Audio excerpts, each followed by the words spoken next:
Израелските медиуми јавуваат дека Израел ќе купи 40.000 шатори за да ги евакуира палестинците од Рафа пред планираната копнена офанзива.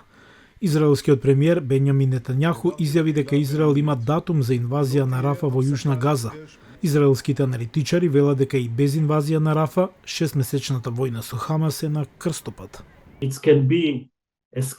Тоа може да биде ескалација во регионална војна, поради Иран, поради Хезболах и ќе се пресели од Газа на север, од ограничена војна во Газа во регионална војна.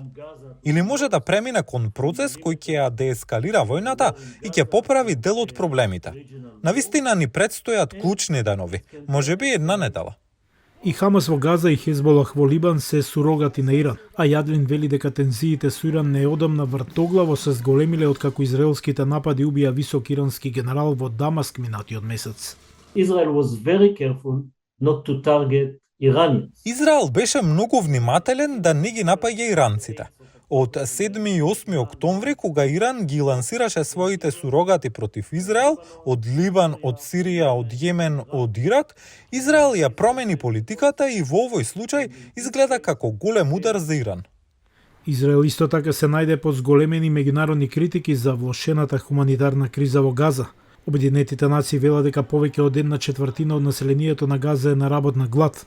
Високиот комесар на Обединетите нации за човекови права изјави за BBC дека има веродостојни докази дека Израел го користи гладот како оружје во војната во Газа.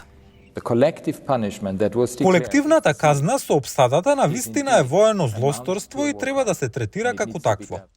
Израел вели дека проблемот е дистрибуција на помошта и кажа дека не е одговорен за тоа.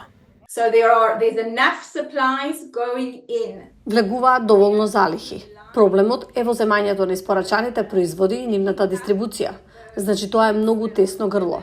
Мислам дека тука треба да прашаме каде се организациите на ООН, каде се граѓанските организации, каде се луѓето кои треба да ги дистрибуираат овие производи.